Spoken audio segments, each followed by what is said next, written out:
Yo soy Araceli Román. Y yo, Juan Antonio Silva. Y estás en Hasta la Cocina, un video podcast dedicado a hablar de inocuidad alimentaria de manera orgánica y sin enredo. Queremos compartir sus experiencias que te permitan conocer más sobre este tema, formando así una cultura de inocuidad.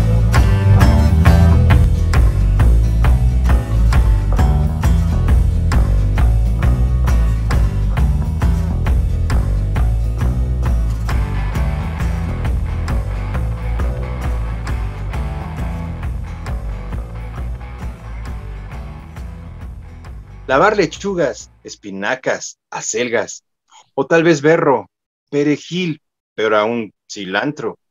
Sin duda las hortalizas son de los vegetales más sucios que llegan a una cocina.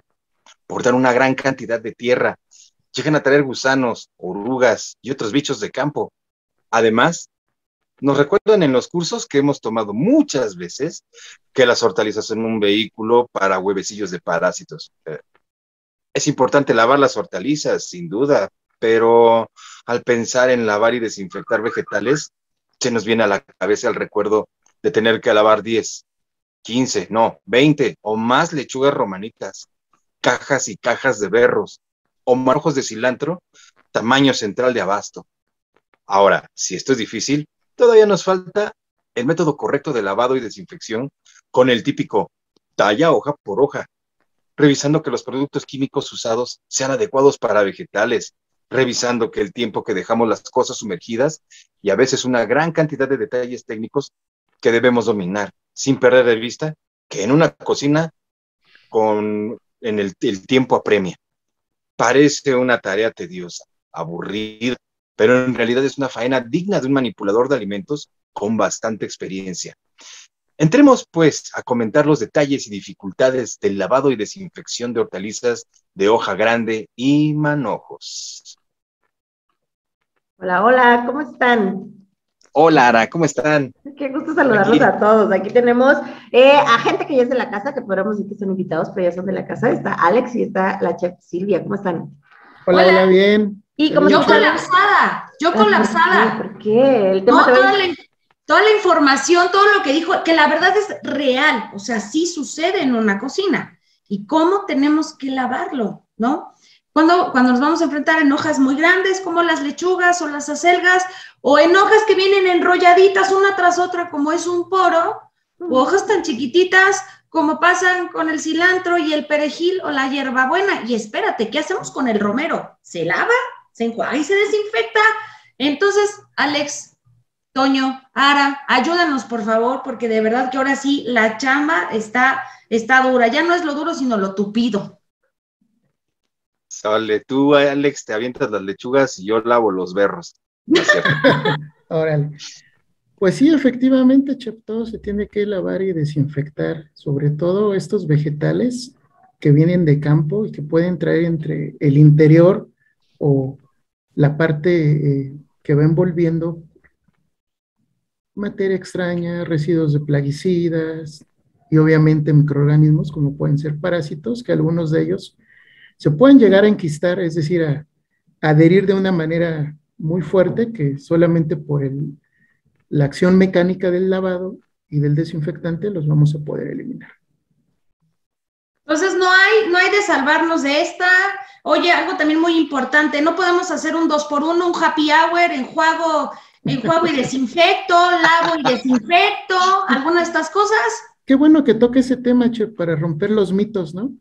No hay ningún jabón desinfectante, son pasos por separado. Puede venir un jabón con alguna traza, pero no es desinfectante. Nos va a ayudar a eliminar más residuos, ¿ok? Y sobre todo, pues, para comentarle a la audiencia de que ni la sal, ni el vinagre, ni el limón son desinfectantes, ¿vale? Son, tal vez, ¿cómo sería, chef? Los condimentos. Sí, o aportan sabor, ¿no? Exacto. No desinfectan. Un desinfectante debe tener una acción bactericida, por eso van formulados al igual que los jabones. Y para entrar un poquito en materia, como decía Juan, pues cómo debemos de lavar los vegetales, pues puede haber varios pasos que aquí Juan nos puede ir introduciendo a estos pasos para irnos en orden. En orden, correcto. En orden. Bien. Quiero mencionarlos pero sí me gustaría que también muy brevemente tú nos compartieras, Alex, un poquito de la importancia de algunos de estos pasos que voy a mencionar, claro, ya que los describa, y el porqué de la importancia de los mismos antes de entrar al lavado de cada tipo de vegetal.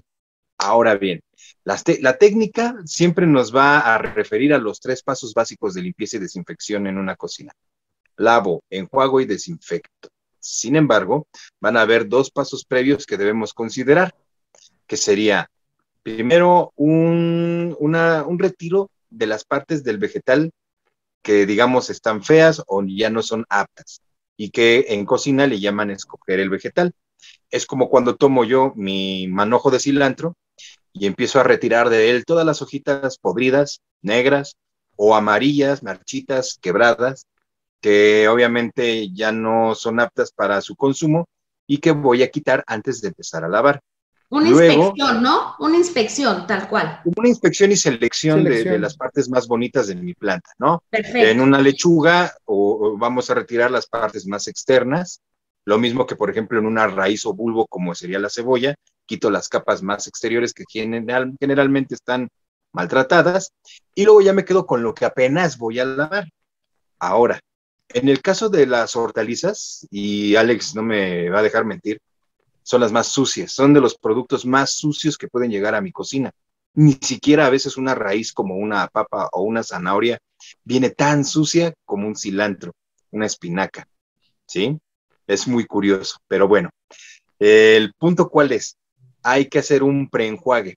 En ese preenjuague yo voy a eliminar una gran cantidad de residuos que pueden estar presentes en mi vegetal. Claro que para esto, cuando hablemos de hoja grande, sí tenemos ya que empezar a deshojar el producto, porque dentro de una lechuga no voy a llegar al centro. Tengo que empezar a deshojar y a preenjuagar mis hojas antes de ir al lavado. Ya ahorita Alex nos ayudará a explicar por qué sí hacer este prelavado. No para remover residuos y tierra, sino por otras cosas. Vamos a lavar. Y en el lavado, lo que vamos a necesitar es una solución jabonosa, con un producto formulado precisamente para vegetales. No podemos estar usando cualquier producto, tiene que ser uno que sus especificaciones técnicas me lo establezcan. Un primer paso es la etiqueta, pero lo importante es que la ficha técnica de este producto me lo establezca. Ahí vamos a hacer ya la eliminación más completa de todos los residuos, manchas y mugre que pueda traer mi producto. Y vamos al 4º paso. El 4º paso es el enjuague. Y el enjuague tiene el propósito de eliminar esos residuos de detergente y alguna otra impureza que aún siga presente del producto, del vegetal. Para esto lo podemos hacer por inmersión en agua o bien lo podemos hacer a chorro de agua. Aquí nada más un pequeño apunte. Va a convenir que yo ajuste mi grifo de la tarja para que tenga esa pieza que lo hace salir como si fuera una regadera, que salen chorros dispersos, que no salga un solo chorro que difícilmente me va a ayudar a enjuagar todo el vegetal. Una salida de grifo tipo regadera me va a hacer más eficiente el enjuague. Y el 5º paso, que va a ser la desinfección. La desinfección se va a realizar con una solución desinfectante usando un producto también formulado para el uso en frutas y verduras y siempre cuidando 2 aspectos básicos, que es la concentración, cómo preparo mi solución, cómo diluyo el producto, y 2, el tiempo de contacto. ¿Cuánto tiempo voy a dejar sumergido o en inmersión mi producto para asegurar que se alcancen los niveles bactericidas requeridos? Entonces, repasando, son escoger, preenjuagar, lavar, volver a enjuagar y desinfectar. Esos serían los 5 pasos. Bien, ahora yo creo que sí vale la pena detallar un poco más el por qué, ¿no, Alex? ¿No, Ara? Claro. Sí, yo le anexaría un paso más, que sería el centrifugado o la eliminación excesiva de agua. Sí. Puede ser a través de un garabato, puede ser también a través de los mismos escurridores en lo que vas haciendo tu proceso, de acuerdo a los tiempos de inmersión. Y como bien mencionas el por qué, a lo mejor a algunos les llamará la atención la selección y el preenjuague. Pero esto nos va a ayudar a eliminar 2 residuos. 1, materia orgánica en descomposición y el preenjuague nos va a condicionar la parte del vegetal que va a estar en contacto con la solución jabonosa. Es decir, al estar humectándose previamente con ese preenjuague, vamos a eliminar parte de la suciedad y al entrar con la solución de jabón vamos a terminar de remover. Es decir, al haber una parte húmeda es más fácil que el jabón haga ese efecto de desprendimiento de todo tipo de suciedad. Obviamente de la naturaleza de las hojas, pues vamos a tener que enfocarnos en aquellas partes de mayor riesgo, si lo queremos mencionar así, como pueden ser las nervaduras centrales de algunas hojas, tal vez los tallos, las ramificaciones entre los tallos, el envés o la parte contraria de la hoja. Sobre todo, ¿por qué? Porque como esas nervaduras son un poco más fibrosas, son más susceptibles a acumular, o como les mencionaba, hay parásitos que se llegan a enquistar. Entonces, con la fricción mecánica entre dedo o con la palma, como si fuéramos a hacer un chocolatito, estaríamos facilitando ese desprendimiento de esas partes. Sabemos que las técnicas nos dicen hoja por hoja, tiene esa finalidad y ese por qué, para no maltratar, y en manojos pequeños también porque precisamente para hacer esa segregación y empezar a facilitar el arrastre. Con ese preenjuague voy a garantizar dos cosas. Uno, lo que acabamos de mencionar, y dos, que mi solución jabonosa no se degrade y sea más eficiente para poder continuar con mi siguiente paso, que sería el enjuague. Como bien menciona Juan, Alex, mándeme. Una interrupción.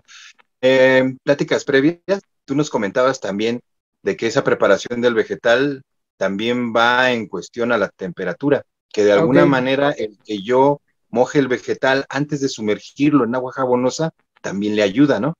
Sí, sí, sobre todo, ¿por qué? Porque vamos a considerar que el jabón o detergente puede tener un pH diferente al del vegetal. Entonces yo a condicionarlo o humectarlo, voy a evitar que se degrade o en un momento dado se desvitalice, es decir, pierde esa firmeza, porque al final del día va a estar en contacto con un tejido. Un ejemplo sería nuestra cara. Cuando yo me lavo con un jabón muy perfumado o muy neutro, me puede generar una resequedad. Eso mismo ocasionaría en el vegetal, y obviamente al llevar los demás procesos puede empezar a perder humedad, que es cuando lo vemos ya un poquito, no marchito, pero sí pierde esa textura o ese brillo. Sí, no, exactamente. Ya no es urgente, ya está triste. Exactamente. Oigan, y antes de avanzar, porque es algo que puede darse mucho, o lo he visto, esta práctica en las cocinas o en los lugares donde se preparan alimentos. ¿Podemos usar jabón en polvo? Muy buen punto. El jabón en polvo, como lo mencionaba muy bien Juan, debemos utilizar productos químicos aptos para alimentos ya probados. El jabón en polvo no es recomendable porque no se disuelve al 100%. 1. 2. Trae un aroma. Y 3. Ese aroma lo va a transferir a los alimentos y es muy difícil de eliminar. Y otra desventaja del jabón en polvo es su formulación. Está diseñado para generar altos volúmenes de espuma. Entonces, tengo que estar enjuagando más veces. Puedo exponer ahí mi vegetal y sobre todo que el aroma va a ser muy persistente y hay gente muy sensible al paladar con algunos productos químicos. Sí. Si no viene en la etiqueta del proveedor, no es recomendable el uso de este tipo de productos. Sí, en la etiqueta o de plano las fichas técnicas que también la gente que nos está escuchando pues puede solicitarlas, ¿no? Incluso o a veces hasta en las páginas de estas del fabricante. Perfecto, Alex. Ahí nada más, aprovechándome y brincándome un poquito al paso final o casi final, que sería la desinfección, te puedes encontrar productos en el mercado que son desinfectantes, el famoso hipoclorito de sodio, cuya marca no voy a mencionar, que en la botella, en la etiqueta de la botella sí te indica que puedes usarlo para frutas y verduras, pero cuando revisas la ficha técnica no lo dice. Y nosotros, para asegurar una inocuidad, nos tenemos que ir a la ficha técnica, no a la etiqueta nada más. La etiqueta es mi primer indicio, pero luego lo tengo que confirmar en la información técnica del fabricante. ¿Tú cómo ves, Sara?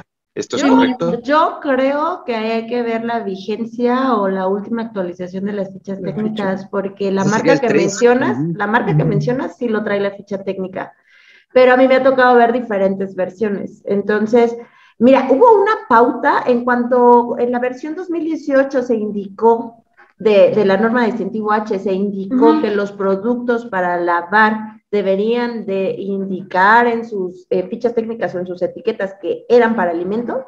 De ahí hubo una modificación de fichas técnicas de los productos químicos. Yo no pongo en tela de juicio a los proveedores, ¿no? Que nada más lo hayan colocado por cumplir con un requisito de una norma.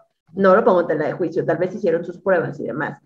Pero lo que sí es una realidad es que nosotros como consumidores de esos productos, entonces sí tendríamos que asegurarnos que tenemos la hoja más actualizada o la ficha más actualizada para tener la evidencia cuando tenga alguna revisión, alguna auditoría, o para también estar dentro de nuestra información para uso de todo el personal, pues que sí puede ser utilizado para verduras. Ahí más bien es un tema de vigencias de hojas. Vigencia y de información. Pero como conclusión de ese punto nada más es siempre revisten la ficha técnica más que la etiqueta, siempre. Ahora, y aparte ver la vigencia. Regresando al detergente, ya para no interrumpir a Alejandro, porque luego va a decir el Alex, me tienen aquí y no me dejan hablar. No, para nada. ¡Qué peligro! Detergente en polvo, ya habíamos tenido charlas previas en las que comentamos que el granulado o el jabón granulado está formulado de tal forma que un movimiento físico continuo es el que lo va a diluir. En este caso, la acción de una máquina lavadora. La acción de una máquina lavadora es la que va a tener la forma de diluir los gránulos del detergente, pero no se pueden diluir adecuadamente de forma manual. Y yo creo que es algo que también nos va a comentar Alex. ¿Por qué no usar detergentes en polvo para lavar frutas y verduras? Y un punto sería que deja residuo, que no todo se diluye bien. ¿Qué más, Alex? Y el sabor, ¿no? El aroma y sabor, y sobre todo por la formulación, el ingrediente que traen pues es ácido y puede afectar la textura propiamente o la parte externa del vegetal. Ahorita que estamos hablando de hojas, como bien lo decíamos, los puede desvitalizar uno, y dos, quitar ese aroma, pues vamos a tener muchos enjuagues que hacer, y dos, al no eliminarse al 100% el residuo, pues puedo estar contaminando mi solución desinfectante también, ¿no? Entonces ahí no nada más es una situación al sabor, puede ser una contaminación cruzada, y sobre todo pues que no es un producto formulado para vegetales. Hay que apegarnos a lo que nos dice ahí la autoridad, y si no, pues simplemente buscar un producto que no nos genere ese problema, ¿no? Que no nos arrastre esa sensación. Alex, a mí sí me gustaría como agregar, porque creo que cuando ya estamos inmersos en lugares más grandes, cocinas más grandes, comisariatos, pero cuando son empresas que van empezando, son chiquitos, realizan unas producciones muy pequeñas en su casa, pues a veces ni siquiera saben que hay productos químicos específicos y mucho menos van a saber dónde buscar estas fichas técnicas, y puede que si tienen la suficiente curiosidad solo se centren en la etiqueta, la información que te da la etiqueta. Sí. Yo creo que sería importante también decir, bueno, ¿cómo buscas una ficha técnica? ¿Dónde la buscas? ¿A quién se la pides? Cómo obtener esa información y obtenerla de manera confiable, o sea, saber que sí es un documento real y que sí es el documento en el cual puedo confiar, ¿no? Híjole, entonces ese es otro programa, la verdad, se los prometemos. Vamos a dar otro tip, porque eso va para largo. Sí, aquí sobre todo sería con casas que se dedican a la venta de estos productos. Ya por internet puedes encontrar algunas. También hay establecimientos que venden a granel, y tengo entendido que muchos de estos sí tienen un área ya de productos para la industria, y sí te pueden proporcionar la ficha técnica. Obviamente, pues sería de acuerdo a la región o a las necesidades de cada persona, el acercarse, asesorarse y buscar información, como bien lo dices, confiable y segura para su producto, porque si compras calidad y le metes un producto químico que no es seguro, pues tu calidad ya valió, ¿no? Entonces ahí van de la mano para no perder de vista ese punto. ¿Okay? Bueno, entonces ya lavamos. ¿Luego qué hacemos, Alex? Antes de entrar al enjuague, chef, algo que debemos de cuidar mucho en el lavado es también qué tipo de jabón tenemos, ¿no? Hace rato lo platicábamos. Puede haber formulaciones de alta espuma o detergentes de alta espuma y de baja espuma, para romper ese mito, ¿no? No porque hagas espuma significa que estás lavando y desinfectando bien. Recuerden que esos productos están formulados para atacar microorganismos, romper la tensión superficial, es decir, separar esa suciedad, y de ahí ya pasaríamos al siguiente paso, que es el enjuague. Un punto importante en todo este tema de lavado y desinfección es la calidad de nuestra agua. El agua tiene que ser potable, debemos de tener ahí registros, controles, para no ocasionar también una contaminación, que el agua pueda venir mal, y yo hago mis procesos de lavado y pues puedo sí eliminar residuos o bacterias, pero en el enjuague las vuelvo a sumar a ese proceso. Sí, chef. Perfecto. Oye, en el caso, por ejemplo, de el poro, porque creo que también es uno de los que causan como mucho conflicto. ¿Qué hago con el poro? De plano lo parto por la mitad, se corta por la mitad y abrirlo, deshojarlo por completo, aunque después me vas a meter en un lío al momento de picarlo, o el famoso corte chiffonet. ¿Qué sugieres con el poro? Que creo que es como muy puntual. Pues el poro se manejaría similar a las cebollas, ¿no? Ok. Las cebollas casi son de la misma familia, los poros y las cebollas. Y lo único que se hace, como bien lo decía Juan, es una preselección, retiramos las capas que esté dañada. Ahí ya no sería manual, ahí a lo mejor ya me ocupo una esponjita o un estropajo para tallar las partes donde va la raíz. Hago ese tallado, esa fricción, para eliminar los residuos. Al final del día trae un poquito de tallo. Cuando termino el proceso es cuando yo segrego las partes comestibles que voy a utilizar. Aquí y no antes, exactamente, precisamente para que en ese proceso del tallado con el detergente tenga esas superficies de arrastre, elimine todo lo que puede ya estar mal y solamente ocupe la parte comestible. Si yo hago un corte previo, pues puedo dejar ahí residuos, entonces no es recomendable cortarlo antes, sino tomarlo como ejemplo, como si fuera una cebolla o un tubérculo. Bien, ahora sí, ¿enjuagamos? Claro, Juan. ¿Enjuagamos claro, o no enjuagamos? No lo sé. Sí. ¿Por qué enjuagamos? ¿Por qué enjuagamos? Mucha gente piensa, insisto, que se la puede brincar y a veces se la brincan. Bueno, es muy breve. Tenemos que enjuagar porque hay un principio básico en cocina y es no mezcles productos químicos. Y en este caso lo que evitamos es que los residuos de detergente lleguen a alterar mi solución desinfectante. Si yo ya la preparé y si está ya lista para uso y llegan residuos de detergente o de jabón, lo que van a hacer es que van a mermar en su acción germicida y no voy a tener una adecuada desinfección de mis vegetales. Por eso es muy importante el enjuague y no hay que omitirlo. Ahora, pasemos de una vez a lo que son los desinfectantes, porque yo creo que también quienes nos siguen querrán saber un poquito de las diferentes formas que hay para lavar un vegetal de estas características, ¿no? Y ya empezamos con el poro, pero nos faltan más.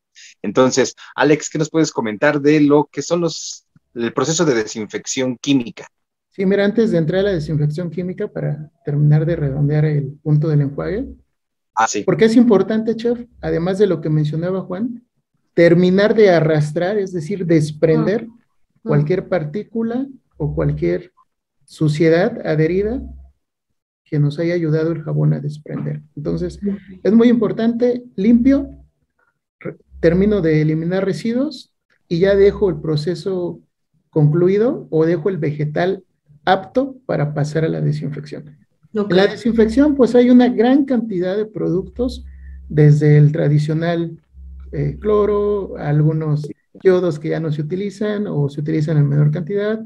Con COVID hubo una revolución ahí muy grande, que se empezaron a sacar ácidos peracéticos o acéticos y ácidos orgánicos, ¿no?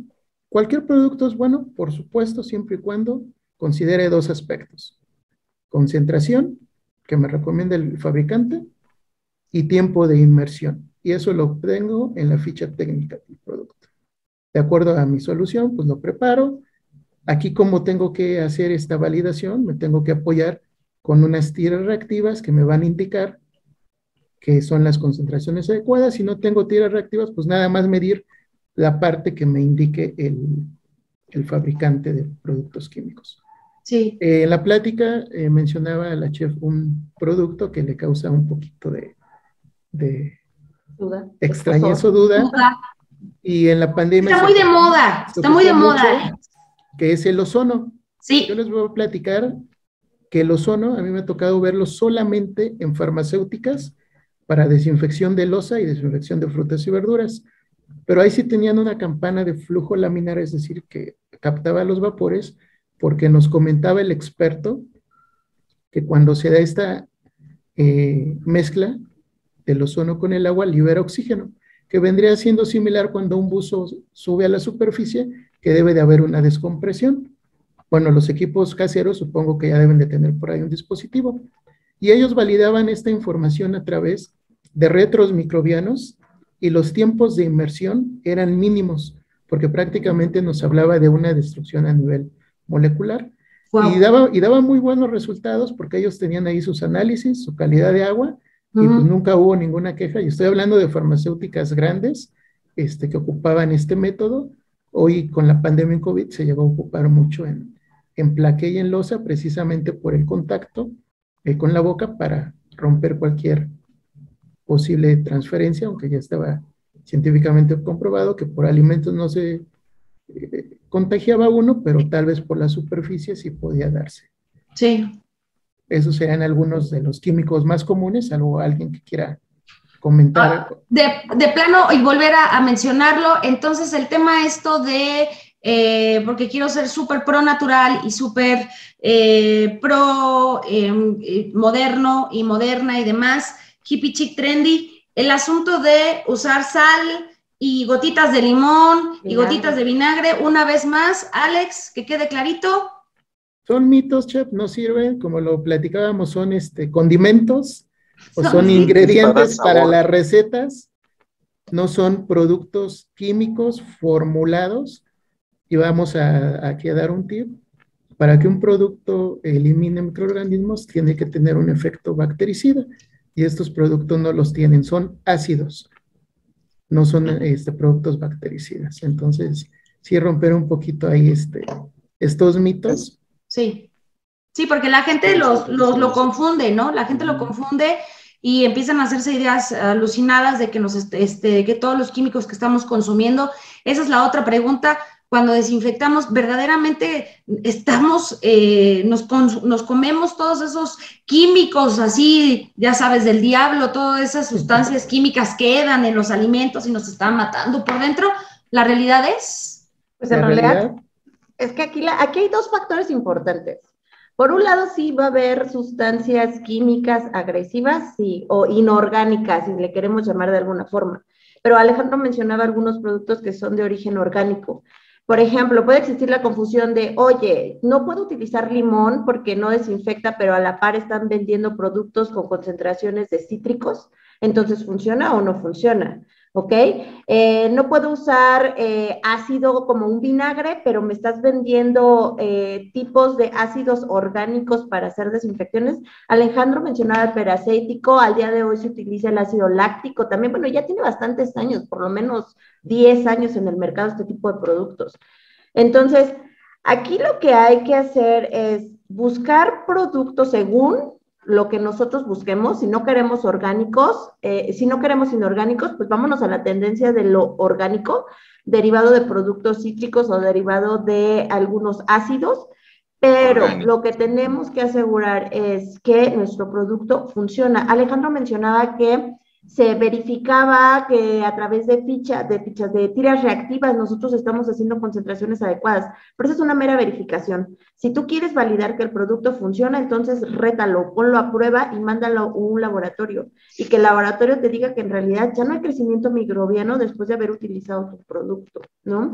Aquí también hay un tema interesante. Hace como 5 años, yo creo, se dio el boom, o 6, de los cítricos, pero no había retos microbianos, no había tiras reactivas para medir las concentraciones. En las fichas técnicas te daban concentraciones que no hacían como un match con pH, por ejemplo, para por lo menos nosotros decir, bueno, si está en pH 3, va a funcionar, ¿no? Está trabajando, ¿no? Haciendo analogías con otros orgánicos que ya se tenían en el mercado. Entonces eso también te genera desconfianza y dices, sí funciona, no funciona, esto sí es real. Hay algunos cítricos que te dicen que ya no son o que son productos en concentraciones altas, o que requieren un enjuague adicional, por ejemplo, ¿no? Entonces es irte con productos que tal vez están en la tendencia, sí, y lo más orgánico, y lo más saludable, y lo más trendy, pero bueno, valídalo, asegúrate que funciona. Esa sería como la recomendación, solo asegúrate que el producto funciona. Ahora, comentaba también la chef, ¿me lo como, no me lo como? ¿Trae residuo, no trae residuo? Aquí nada más resaltar dos aspectos. Uno, por eso el fabricante establece una concentración. La concentración va a ser adecuada para una acción germicida, pero algunos de estos productos sí te van a indicar si ese tiene un efecto residual o no, y si por tanto la misma solución te sirve para una o más cargas de vegetales o no, y si después de una carga de vegetal lo tienes que desechar. Generalmente estos no van a tener una acción muy prolongada y por tanto se espera que cuando llegue al comensal ya no le genere una afectación. Dos, no son inorgánicos, tienden a ser de carácter orgánico la mayoría y por tanto se espera que estos productos no sean agresivos a las personas. Por eso tanto énfasis en no usar hipoclorito de sodio, porque el hipoclorito de sodio o el cloro sí tiende a ser cancerígeno o carcinógeno. Entonces tú no quieres que vayan consumiendo tus comensales constantemente trazas de una sustancia carcinógena y por eso brincarías a un desinfectante de carácter orgánico que es un químico, pero va a ser menos agresivo que otros. Y después de un tiempo de exposición, su residualidad se va a terminar y ya no debería de haber una gran cantidad. Al final del día, si llegara a haber una muy pequeña ingestión de los mismos, debería de ser tan pequeña que nuestro propio organismo lo pudiera procesar. Para cerrar un poquito tu duda sobre si me lo como o no me lo como, me estoy intoxicando. Sí, porque la gente por eso busca estas opciones. Es que por eso, uno, usas el producto adecuado y dos, lo usas adecuadamente. Correcto. Esos son los dos puntos que tú tienes, si tú quieres una manera un poco empírica, para saber que no vas a dañar químicamente a tus comensales, ¿no? Perfecto. Bien. Ahora, como lo mencionaba, Chef, estos productos traen esa formulación precisamente a una dosis mínima infecciosa para eliminar los residuos y muchos pueden ser o no acumulativos. Algunos son fotosensibles, ante la luz se degradan, otros al entrar en contacto con materia orgánica van perdiendo de manera gradual su eficiencia o efectividad y al final del día no son productos nocivos a la salud porque están avalados por instancias que hicieron retros microbianos, que hicieron estudios y que están teniendo datos científicos, que están colocando algunos en sus avalando su producto. Avalando el producto, que te van a decir elimina el 99.99 de X microorganismos y esa es una certeza de que el proceso, ocupando el producto de manera correcta, como lo dice el fabricante, no nos va a generar ningún riesgo. ¿Dónde se puede generar un riesgo?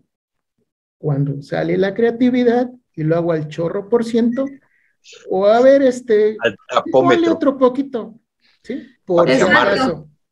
Hasta que tus ancestros te digan, exacto, hasta que te digan tus ancestros, párale. Exactamente. Así es. Bueno, perdón, quería yo hacer aquí una pausa, comentar que de alguna manera ya tratamos los 5 pasos que tenemos que llevar, pero yo creo que algo que es así importantísimo es retomar el paso 3, el lavado, porque si bien todas las técnicas que todos los pasos que hemos mencionado parecen estandarizados para cualquier vegetal, el paso 3, que es el lavado, no. Yo creo que así tenemos que hacer esa breve mención. Sí. ¿Cómo lavo un cilantro? ¿Cómo lavo tal vez un berro? ¿Cómo lavo una lechuga? ¿Cómo lavo una col? Entonces, esas son preguntas que muchas veces nos hacemos cuando ya estamos en la cocina. ¿Qué opinan?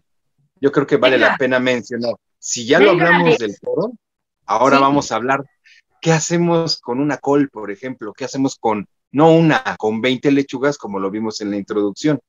Sabemos que lavar hoja por hoja es lo que nos marca la técnica, pero cuando tengo más de 5,000 hojas que lavar o 10,000 hojas, pues como que la veo medio difícil que podamos realmente hacer el lavado hoja por hoja.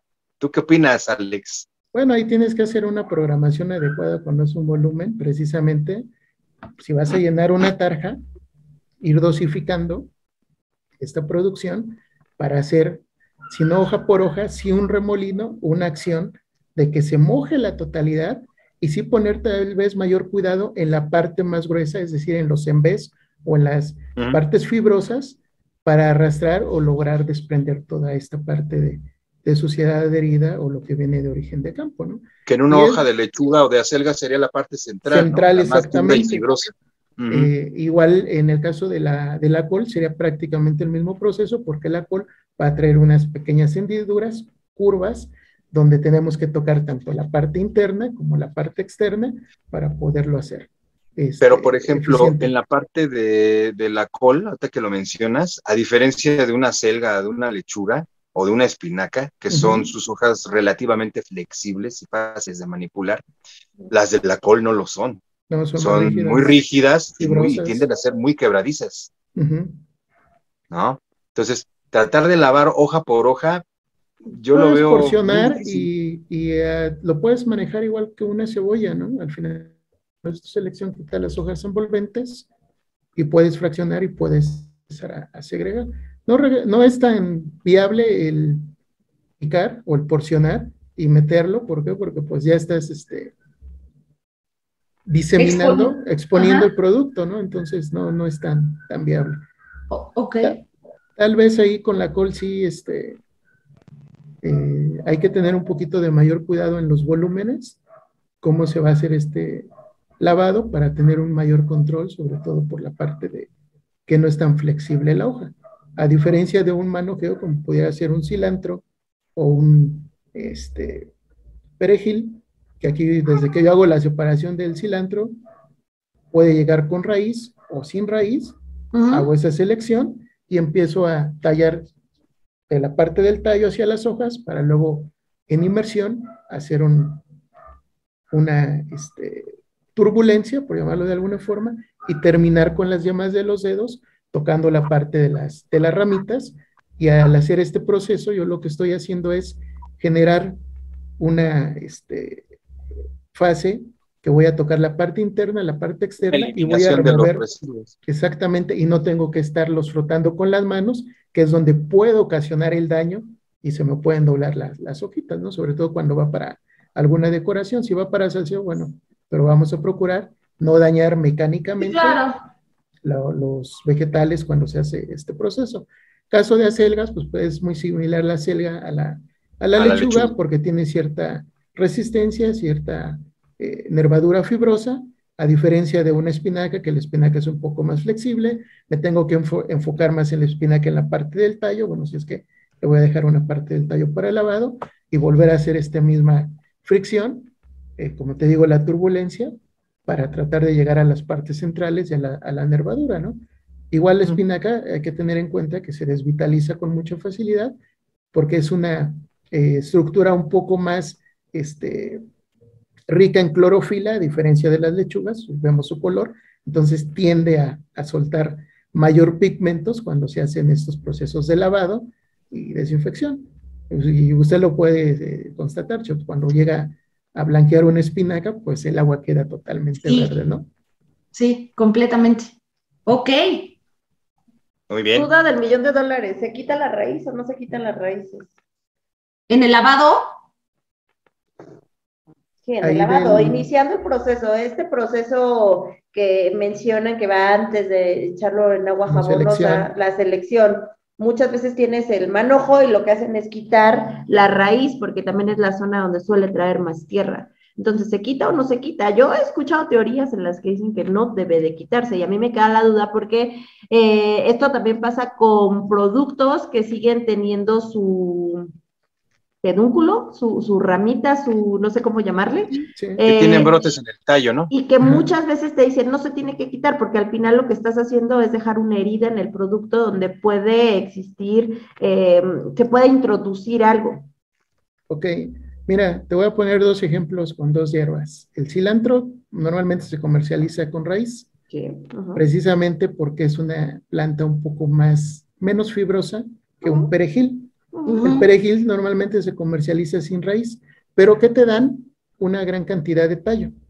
Precisamente si tú cortas o no la raíz, tienes esa parte de tallo para seleccionar y segregar. ¿En qué momento cortarías ese tallo? Pues hasta el final de la desinfección. Tu pregunta es, ¿quito o no la raíz? Desde mi particular punto de vista, yo sí la quito por una sencilla razón. En la raíz tengo nemátodos, hongos, puede tener Gusanos. parásitos. Esos son Entonces, los nemátodos. los nemátodos exactamente, Chava. Entonces los voy a eliminar. Ojo, no confundir con los tubérculos. ¿Cuáles son tubérculos que vamos a tocar en otro tema? Papa, zanahoria, rábano, Jícama. la jícama, ajá. O sea, entonces en el caso de un cilantro sí es más sano quitar esa parte de la raíz, dejas un poquito del tallo, haces tus procesos y ya cuando llegas a la parte de tu cocina o de tu selección final no vas a meter la totalidad del tallo, ya haces otra selección donde ya dices, esta es la parte comestible que sí va para exhibición o para proceso. Ok.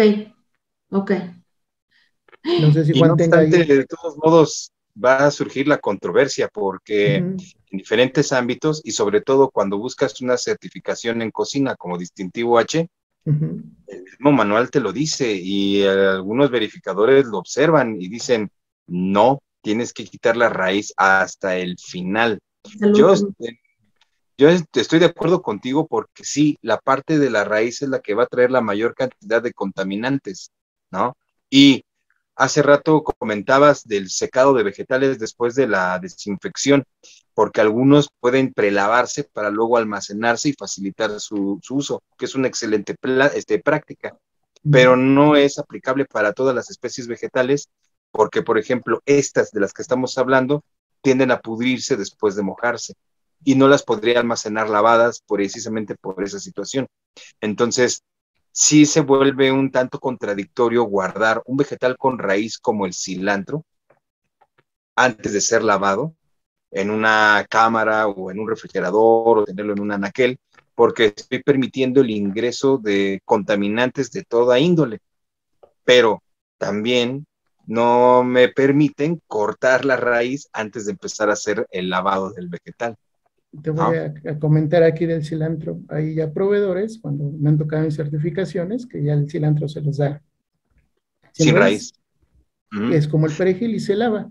Entonces, la controversia es un poquito como de enfoque en la cuestión sanitaria, puede ser, pero sobre todo yo me meto un poquito más en la cuestión de todo lo que puedes traer de origen, ¿no? Son viables ambos puntos de vista, claro. Si vas para una certificación, pues no te expongas y busca un proveedor certificado que a lo mejor te lo da ya sin raíz y pues así te está llegando el producto. Acuérdense que los productos vegetales se van a aceptar en base a madurez, características organolépticas y que no tengan daños o magulladuras. Pero ahí me gustaría agregar algo, o sea, también recuerden que la norma, si hablamos de distintivo H en este caso, te hace una recomendación, no es un debe, te hace una recomendación de que tus proveedores deberían estar certificados. Esto quiere decir que demuestren que cumplen con buenas prácticas, ¿no? De lo mínimo. Pero, por otro lado, también cuando veamos, bueno, que eso es para el punto 6 de la 251, tal vez sí estaría un poco de más, pero cuando hay ingreso de materias primas, sí se pide que se tenga un documento donde avale la calidad e inocuidad del producto, o sea, el COA. En este caso, entonces, sí debería de demostrarse de alguna forma que no hay carga microbiana en el producto que tú estás comprando, y más si ya lo estás comprando con cierta manipulación, o sea, no es un producto que viene de campo, es un producto que ya tuvo una manipulación, un acondicionamiento, digamos que es alguien que te está entregando una previa a tu proceso, ¿no? Sí. Digamos que en vez de comprar un producto grado industrial, ya lo estás comprando grado alimenticio.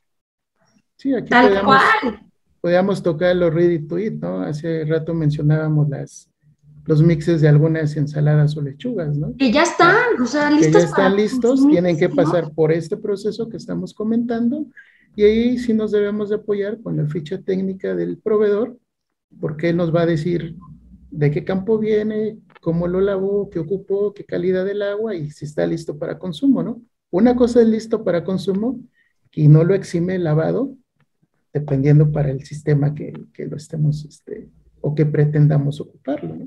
¡Sas!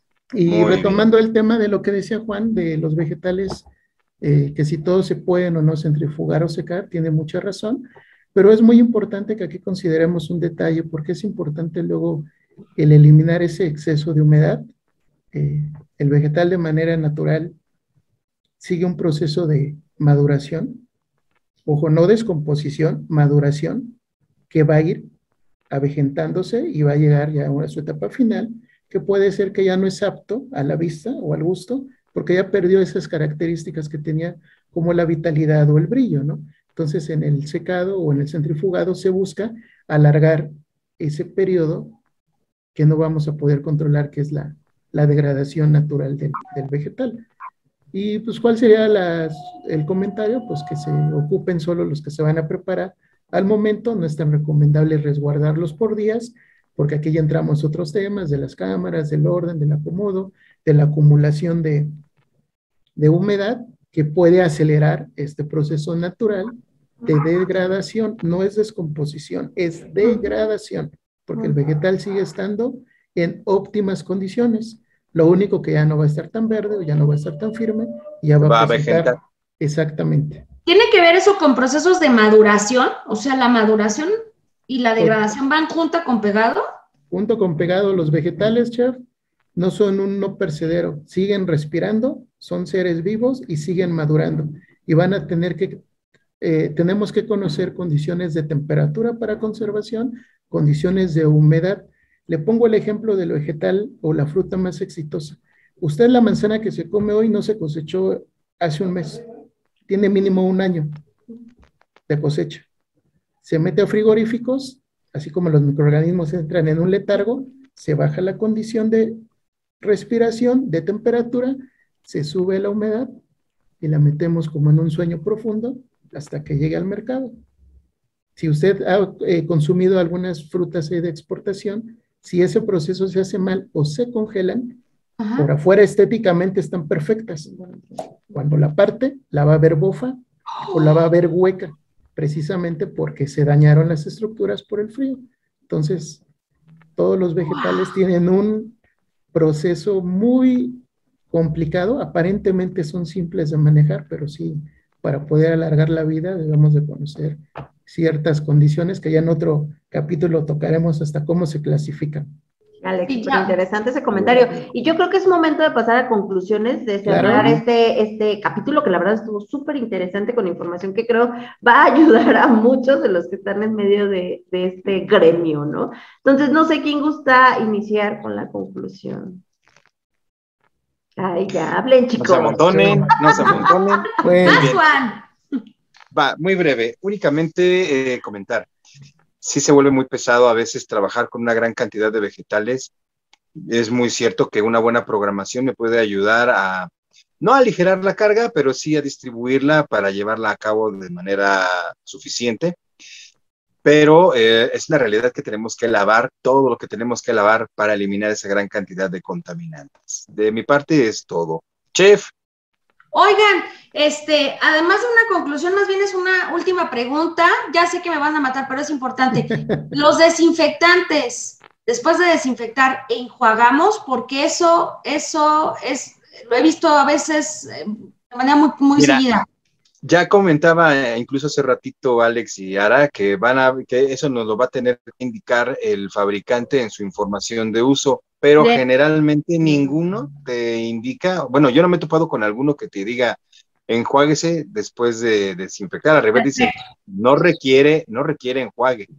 Y eso lo que nos dice es que de acuerdo a sus pruebas, que también nos lo comentaron antes, no nos va a generar algún problema químico posterior a la desinfección hacia los comensales. Perfecto. Si lo utilizaron bien, claro está. Si utilizaron las Claro, si lo usaron bien. Exacto. Claro. Exacto. Entonces, conclusión, sigan las indicaciones del fabricante. Exacto, pidan fichas técnicas. Con eso concluyo yo.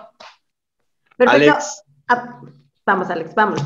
Bueno, pues va muy de la mano con lo que mencionó la chef, tomar en cuenta las recomendaciones de nuestros fabricantes. Por eso se llaman productos formulados, porque ellos ya hicieron toda una serie de estudios y ya nos dijeron, no te rompas la cabeza, no te pongas de creativo, utiliza esto y te va a dar un buen resultado. Nada más. Excelente. Muy bien. A mí me gustaría agregar algo en el sentido, bueno, mi conclusión es, en el sentido de las empresas más pequeñas, yo creo que sí es importante que orientemos a este tipo de industria. Recordemos que al día de hoy existe mucho esto del dark kitchen, que ya platicamos en otro capítulo. Esto no es algo nuevo en México. Muchas de las pequeñas industrias así trabajan desde la cocina de su casa y después venden el producto ya en otros lugares. Y muchas veces siempre nos quedamos con, como siempre lo he hecho, como me enseñaron en mi casa, y a veces obviamos cosas.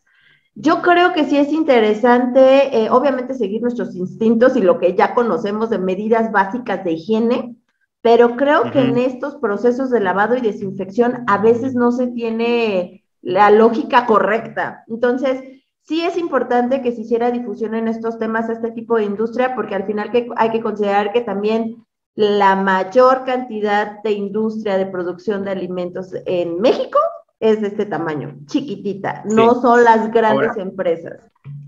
Ahorita que comentaste eso, nada más decir que ahora le llaman Dark Kitchen, antes le llamaban comisariato, para acabar pronto. O más pequeño porque que un comisariato, más chiquito, sí. Un comisariato es grande. No lo decía por su tamaño, lo decía por el hecho de que está escondido.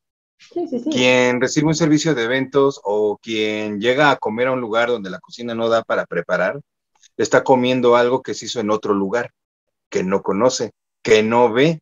Entonces, eso me suena a Dark Kitchen y también me suena a Hidden Kitchen o me suena a comisariato. Tan simple como la gente que hace sus salsitas y las envasa y las hace desde la cocina de su casa y las lleva a vender fábrica de alimentos, ¿no? A las tortillerías y las como lleva que el concepto no es muy nuevo. Más bien el nombre es el nuevo. Ajá, nada más. Pero lo que sí es cierto es lo que bien comentas. Yo tengo mis formas de hacerlo y como nadie me ve, pues las sigo haciendo.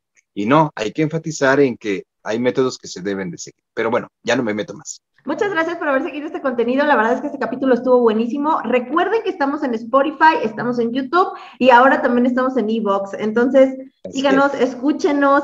Si les gusta este programa, si les gusta este contenido, compártanos con sus amigos o a quien más confianza le tengan. Y si quieren dejar comentarios, está perfecto. Nos han dejado comentarios muy lindos, la verdad es que lo agradecemos. Pero también si tienen dudas, si creen que algo de lo que dijimos está incorrecto, se escucha. Claro. Y también si tienen interés en conocer algún tema en específico, creo que lo pueden colocar por ahí. Pues, muchas gracias, chicos. A mí me encanta siempre estar con ustedes. Entonces, esperemos que de pronto este nuevo encuentro con otro tema interesante. ¡Prepárense! ¡Adiós!